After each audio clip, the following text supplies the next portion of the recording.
Alright everyone, and welcome back to another episode of the F123 Driver Career Mode with Alpine. This is the finale, episode 64, for the one final time on F123 at Las Vegas. If you missed the previous episode at Portugal, another 100% race, I recommend you go and check that one out before seeing this one, because spoiler alert, Oscar Piastri was crowned Drivers' World Champion in that episode as well. We have technically also secured second place as well, but we are gonna have a wet qualifying here at Vegas, and I've not driven in the wet at all at Vegas in this game. I mean, this is I've limited driving already, so you can see it's not the full wet. It is only light rain, but it is nevertheless raining. This will provide different challenges.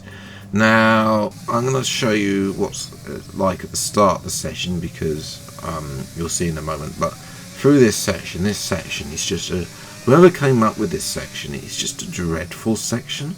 Like, it'd be so nice if you could just straight line these two corners and having to go around here. It's just a dreadful series of corners, and this left-hander. This corner though is the worst because the braking assist is broken on it as well. But yes, fortunately for me, it did actually stop raining, but not dry enough for a set of dry tyres. Although it does look like we could have gambled on a set of dries, to be honest. It is very dry. As I say, the wet-dry transition on this game is dreadful. I've got to say, and it looks like it's going to be the same on F124, and there's no real dry line. We are going to come out to try and dry the tyres, but obviously this isn't F124 yet with those tyre temperatures as well. Obviously it's drier, so a 9/10 improvement. DRS has not been enabled. Everyone and their mother is improving at this moment in time, so as well as we come through that horrible section, a bit too much curve there that I really like. As we almost end up in the wall there, not quite. Where will this be? 710's up on Stroll. Make that as we drop to the back, as we now brake a bit early to make this corner. Now accelerate out of it. 1.3 second improvement. It'd be nice if DRS was enabled, but it's not, so we're just going to have to sit. I mean, it does look very dry, to be honest. As well, we're not really burning out of tyre. 7/10 improvement over Kevin Magnussen, and now we break it down into this corner where obviously Leclerc centre on Perez in the real life Grand Prix. 1.9. Will this be a 2-second improvement? Yes, it will. That's just how much the track has dried out between our previous lap. And where will this put us though? It is P6, which is very good.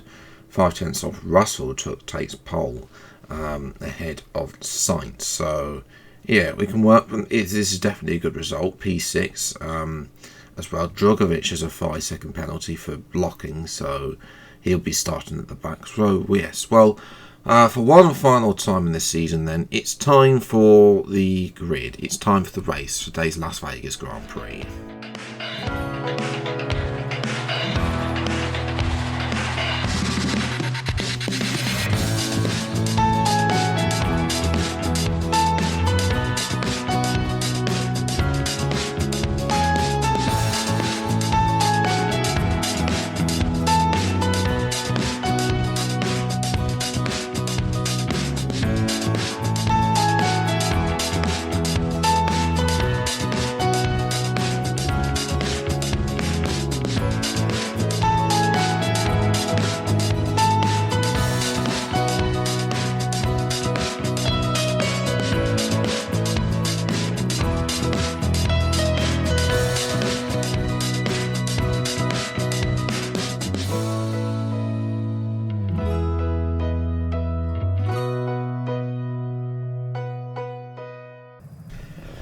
So here we are down on the grid. Race strategy will be a 2-stop from 2 sets of softs and a set of mediums. We might switch that up depending on what's going on as well, depending on what the pace is like.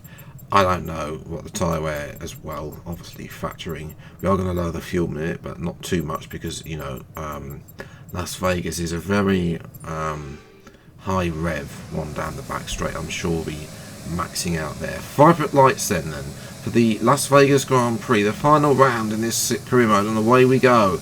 And it's a good start, better than Norris, and we're going to slot in between Norris and Piastri, the new world champion, as well. We get caught up on that curb on the exit of turn 2, and that allows Piastri back through. So we've not actually gained anything off the start, as well, as one of the Red Bulls there. That must be Perez. He's getting very racy behind Lando Norris, as well.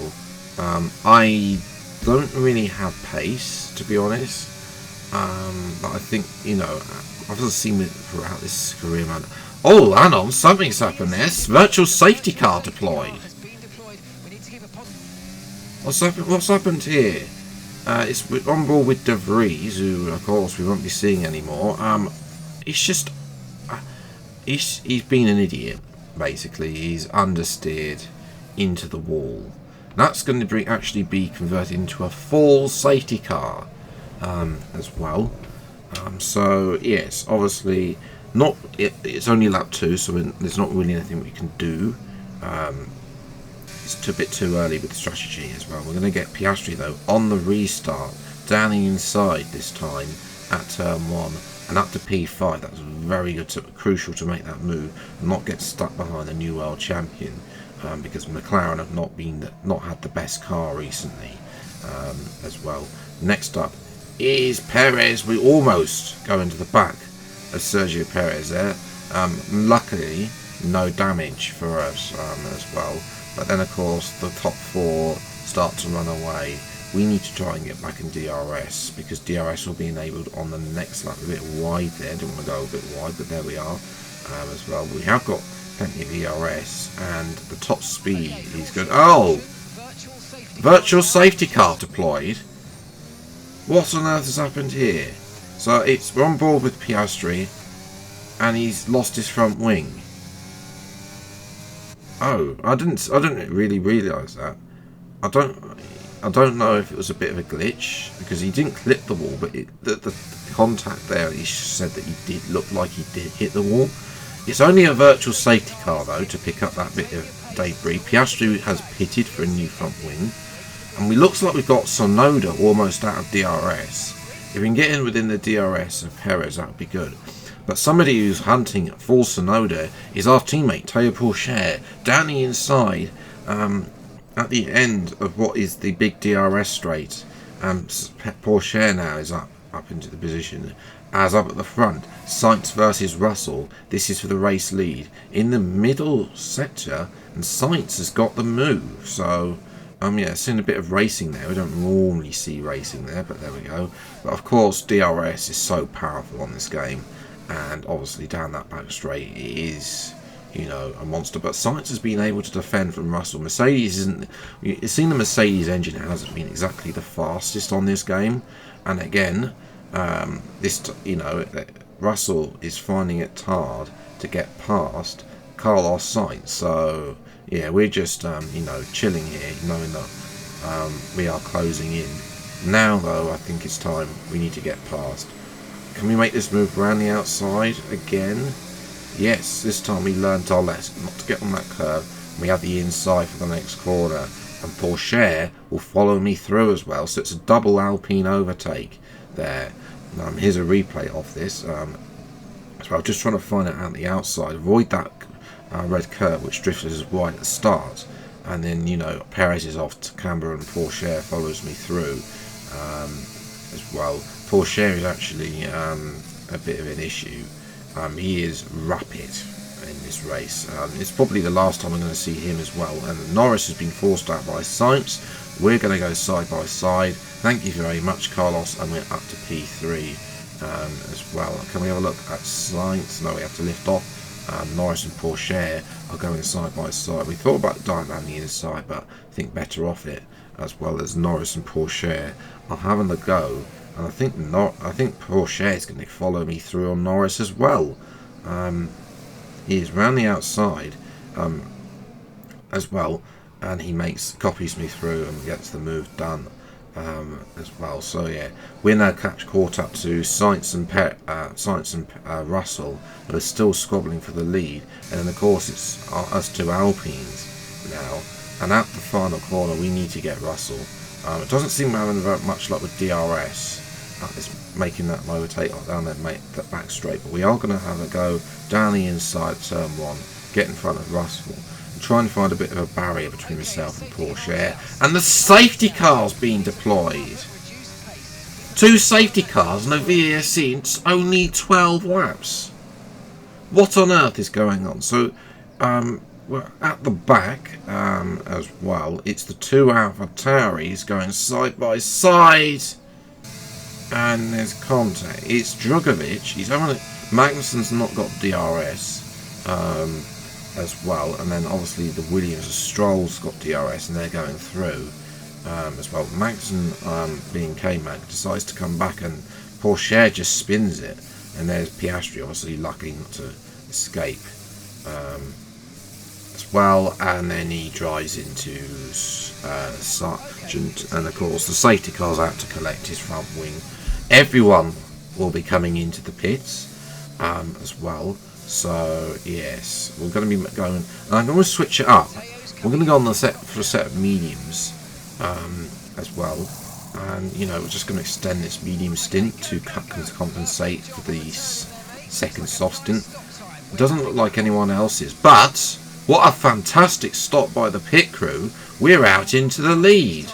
Sainz has had a shocking pit stop by Ferrari, and he's down to P4 as well. So we have the lead behind the safety car. So again, I've never done a safety car restart, so this episode is a load of firsts at Las Vegas today. Russell is up to P2. Piastri, who didn't stop under the safety car, he's P3. Porsche is now down back behind Tsunoda after he had to do the double stack. So bad news there for Porsche. He's actually behind Norris as well.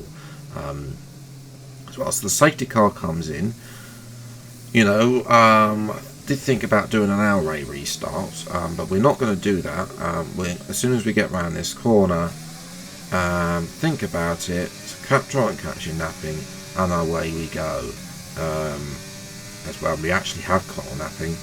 As we've got a 6/10 advantage, and that advantage is growing already on Russell. So yes, trying to run away, I think, as well. At the back already of the safety car restart, that is Sargent having to go at Magnussen. I don't know if Magnussen might have floor damage K-Mag as well, which is going to be such a pain for him, our former teammate then for season 1, who did get a podium years. We go too deep into that corner, almost clipping that wall. You see what I mean, what I was saying about the braking system not really working properly there.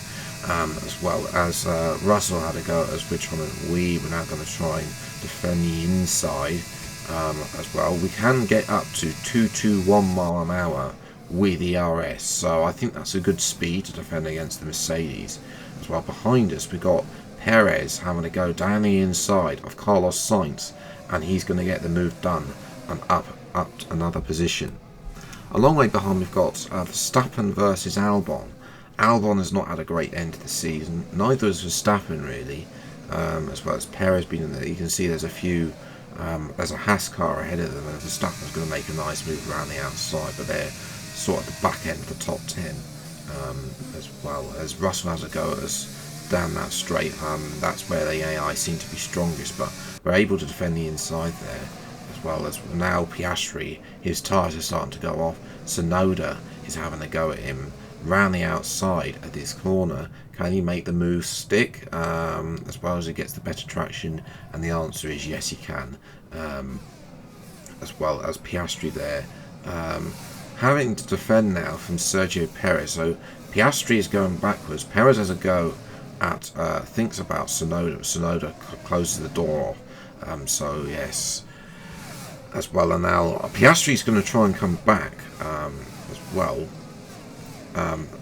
But also going 3 wide is Norris, Sainz and Porsche and Sainz comes better off, and that leaves Norris against Porsche gets stuck behind one of the Haas cars, and that allows Norris to scrape ahead, and he's now ahead of Piastri as well. So Norris is starting to come back as well. Russell now under threat from Tsunoda. This is helping me out by, that's going to knock them out of DRS range with them squabbling. And look at this from Sainz, they're all been squabbling, and Perez almost bins it in the wall there, and Sainz he only loses the position as a result to Sainz.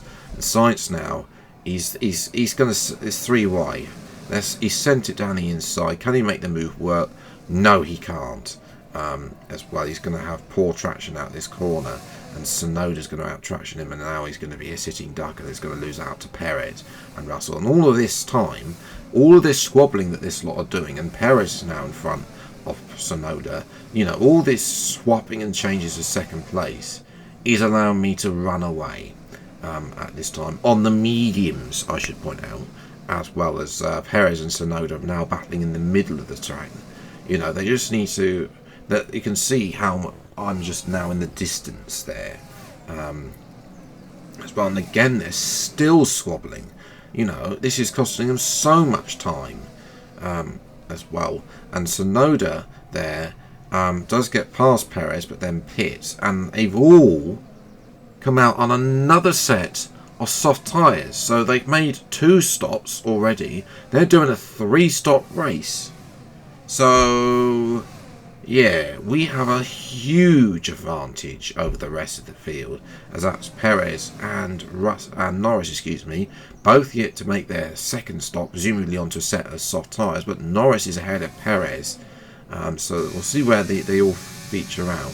Piastri sort of offset because he made that early stop instead of that stop under the safety car, and then obviously you got the likes of Tsunoda. Leclerc is the outlier there. You can see here we've got an advantage. Obviously, everyone on their fresher tyres will gain time on me, but I'm not too fussed about that because they've got medium tyres to come. We'll be on the soft tyres, but the advantage is so big. I'm not fussed. I'm not like Verstappen, who likes to win by half a minute every time. As well as that, Leclerc coming under increasing pressure from his old teammate Sainz there as well. Watching Porsche. He's involved in some traffic, and Teo has lost his front wing. And what are you doing, Teo? Why haven't you come into the pits? He's going to do a full lap without a front wing. He's at the back now. He's going to come into the pits and put the medium tyres on and go to the end of the race, which I don't think is too bad. He will lose time to the fresher soft tyres at the end, but we know how good our tyre wear is. As Leclerc, he's lost out to a few positions now, and now he's lost out to Perez there. It's such a shame for Leclerc and Alfa Romeo. That team had such promise at times this season and in this career mode, really, especially when we raced for them and won for them. As well as Tsunoda goes deep into that corner, and that's going to allow Sainz to get past Tsunoda, but I don't think Tsunoda's got better pace, and he's managed to leapfrog Oscar Piastri, who's still there. Of course, Piastri now on another set of soft tyres, but again he had to pit earlier. So yes, he will pit earlier, but he'll undercut everyone on the mediums. But whether or not his mediums will fall off at the end will yet to be seen, as he's lost out to Sainz as well with DRS. As well, Piastri's actually pitted at this point, and we jump back to RPV on lap 36. We're going to come in to make our final stop onto a set of soft tyres. The rears are starting to creep up to 25%. Tyre wear has been fantastic, to be honest. I don't understand what the AI are doing on a 3-stop as well. 2.2 second stop, and that is a fantastic final pit stop on F123 career mode. Perez, Sainz and Norris will go through as well. Although saying that, what's happened to Perez? He's gone off. Has he retired? What's happened to Perez? So we're just watching Perez. He's obviously he's going slowly. Is an engine failure? I think it is an engine failure. Yes, there's the smoke, and it's a retirement for Perez. Such a shame. He's on for a good result there as well. So that leaves Sainz and Norris. who are sort of trying to overcut a few people, like Piastri and Tsunoda, who pitted earlier as well. And obviously, we're watching Sainz and now Russell and Norris when they've all made their pit stops, and now they're trying to go up, but Sainz is able to keep ahead of the two Mercedes. We're just setting the fastest laps at the front now, 14 seconds in front of Piastri now. That gap will be growing as well. We've got 8 laps to go.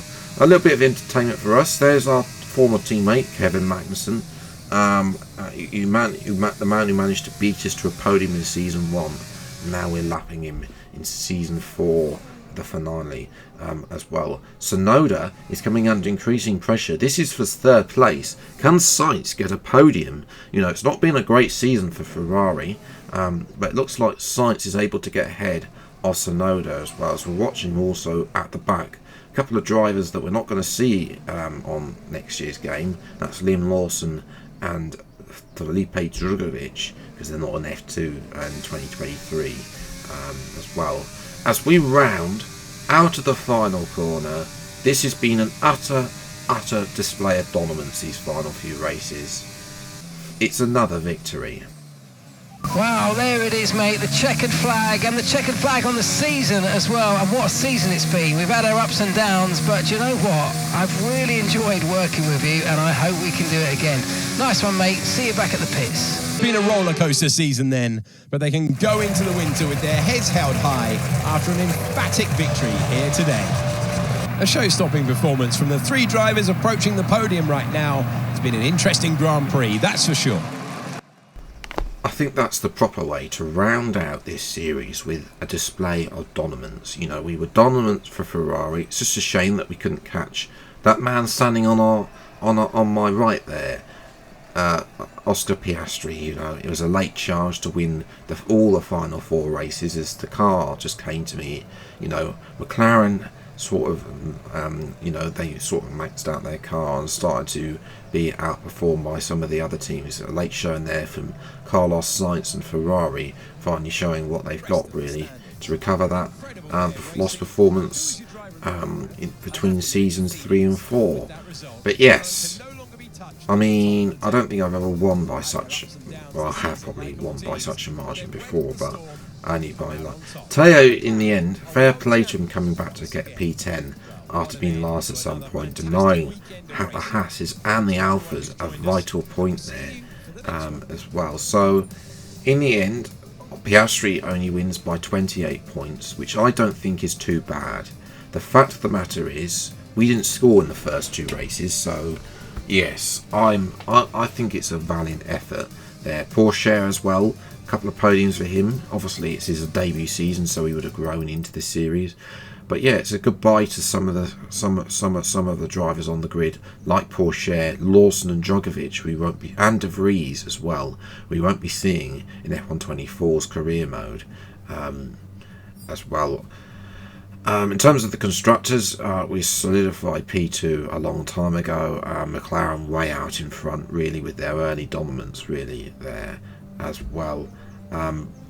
Smattering of points for Haas, AlphaTauri and Williams finishing bottom again, because Sargent not really providing anything there. But yeah, winning the final 4 races, you know, it just showed that where this performance we were missing.